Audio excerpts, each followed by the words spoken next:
الحمد لله رب العالمين والعاقبة للمتقين ولا عدوان إلا على الظالمين، ثم الصلاة والسلام على أشرف الأنبياء والمرسلين محمد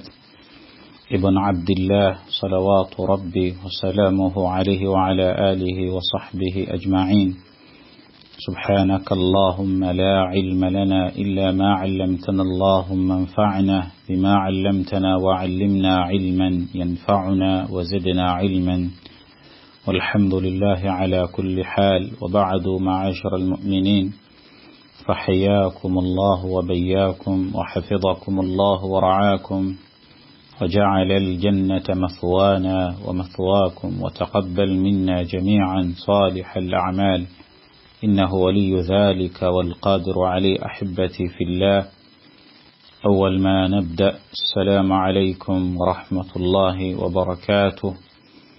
سعد الله أوقاتكم بكل خير، ووفقنا الله جميعا لما يحبه ويرضى. ثم رزق الله سبحانه وتعالى شاتلس ومابو أبلم ينجر بدكم بك محمد صلى الله عليه وآله وسلم المبعوث رحمة للعالمين. الله ويتما لكساسيري بتوند بينا سلما كويكبيزانا موكتو واجتبع الله سبحانه وتعالى إبانغالينا. فتلك وصية الله كلام واجتبع الله سبحانه وتعالى، وصى بها الأولين والآخرين. الله كلام الأبالي وربيري وفه نبغين السنبال تموي غير الله سبحانه وتعالى أبيرينغا كتوزا متمجف. ما زال الحديث موصولا ومستمرا تشاغين دماس بعونه تبارك وتعالى. نرسالة يفي أينو متوغو غامبانتي الأربعون الأثرية في ثناء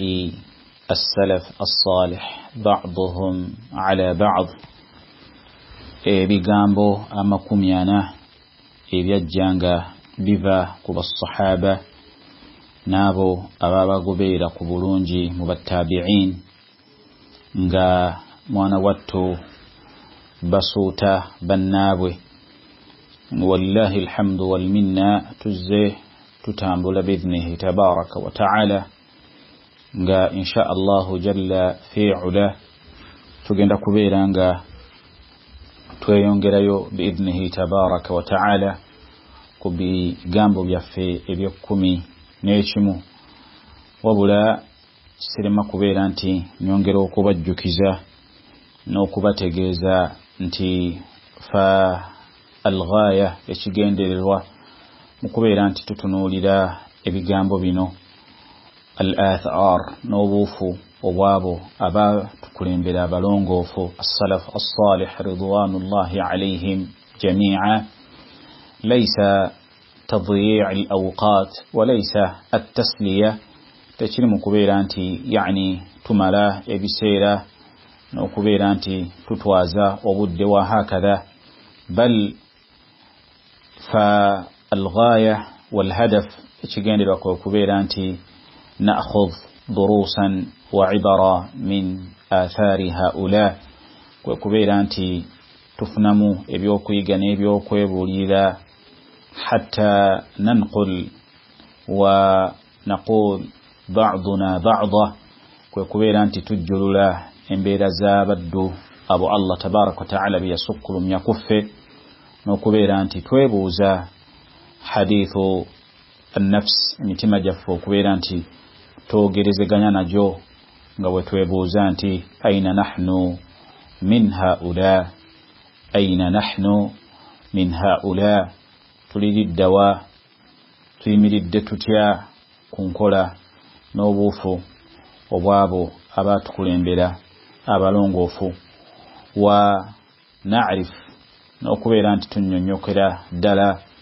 kaifa kaana ad-diinu ahabbu ilayhim min anfusihim,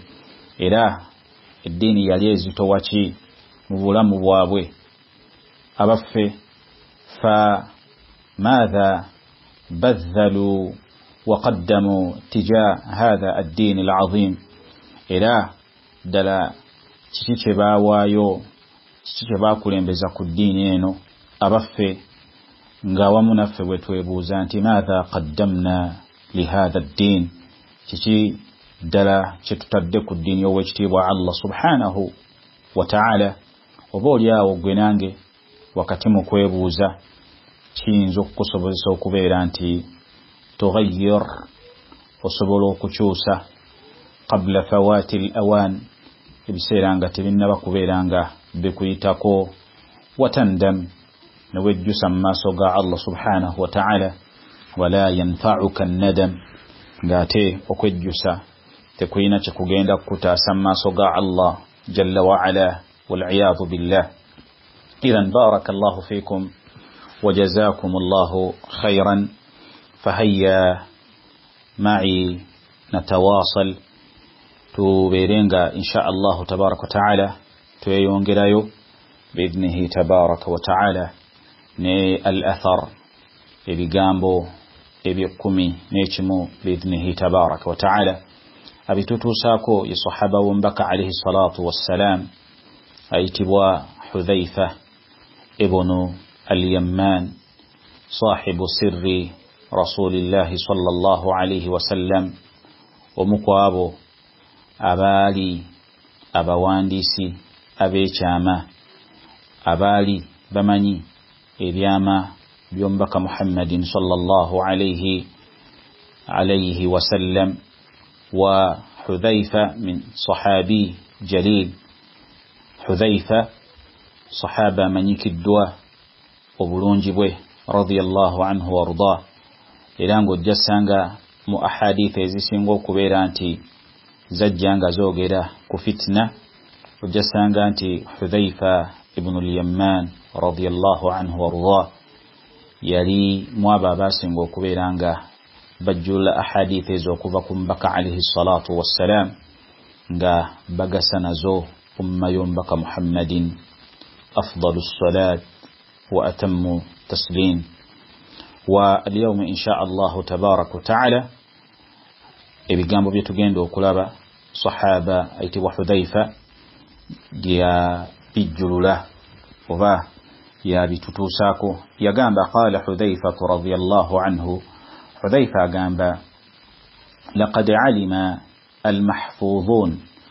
laqad alima al-mahfudhun, bategeerera ddala mazima ddala babeera nga bannyonnyokera ddala يعني بالصحابة. والمراد بالمحفوظين نيشي جنديروامو مويتشو أبيتبو المحفوظون بمعنى الذين حفظهم الله تبارك وتعالى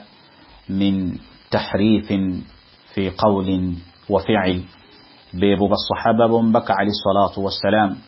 الله بيبير أنتي الساكو بكومي mukubeera nti tebagwa mu mbeera za kuwampanya, tebagwa mu mpeera za kubeera nti bacyanga n'okubeera nti batagaza ebigambo ebyo ebiveeri Allah tabaraka wa ta'ala awamu n'omubaka Muhammadin sallallahu alayhi wasallam. ng'ojja sanga nti mu bigambo byabwe n'ebikolwa byabwe bwe kyajjanga ku ebyo ebivudde eri Allah tabaraka wa ta'ala n'omubaka alayhi salatu wassalam temwalimu mbeera yabitege yadde kamunguluze yenna. faqad hafidhahum Allah tabaraka wa ta'ala, Allah jalla wa ala yabeeranga yabakuuma okubeera nti tebalimu abo Allah bye yatulagako oba Allah bye yatutegeeza mu Qur'an, alladhina yuharrifuna al-kalima an mawadhi'i, ababeera nti bakyusa ebigambo okubijja ku mbeera Allah gy'abeera yabisirizaako ku mbaka Muhammadin sallallahu alayhi wasallam wal'iyadhu billah. amma as-sahaba ridwanullahi alayhim ajma'in, as-sahaba bombaka babeeranga embeera ezo tezaabaliimu, baalinga munnange buraa'u min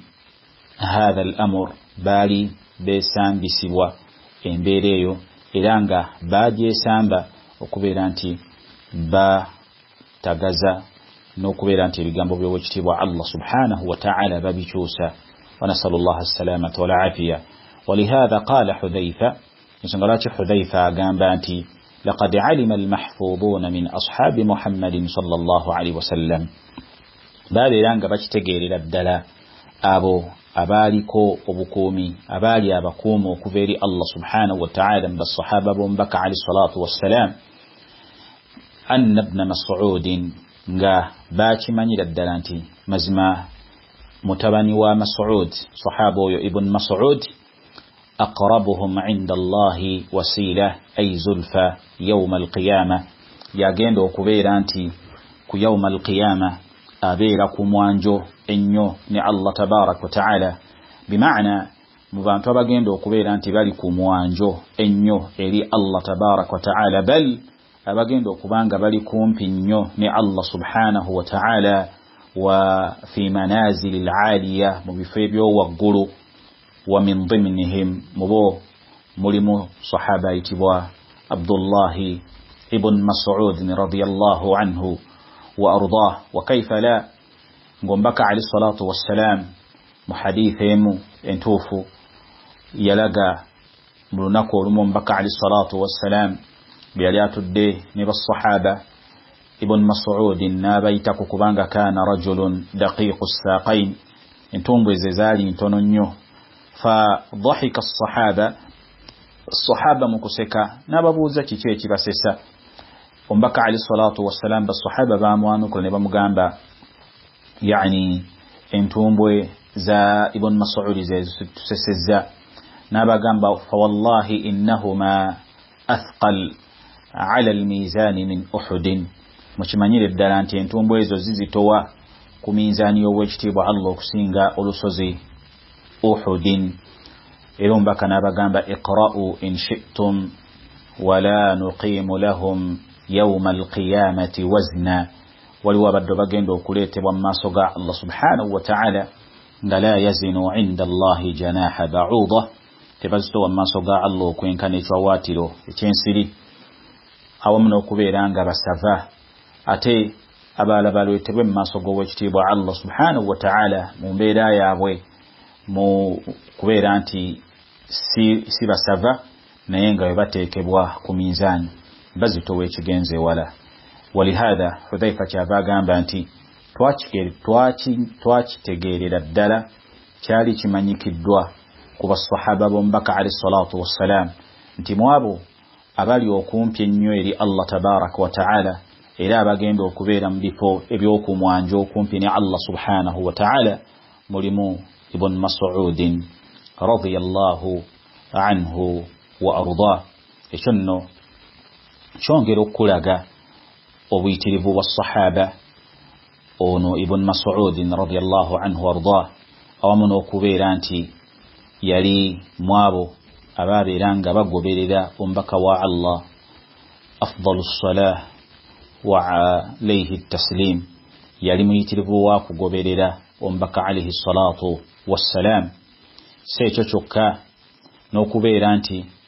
mu kumufaanana mu mbeera zonna mu neeyisa ibn Mas'udi yali muyitirivu kubanga akhadha anhu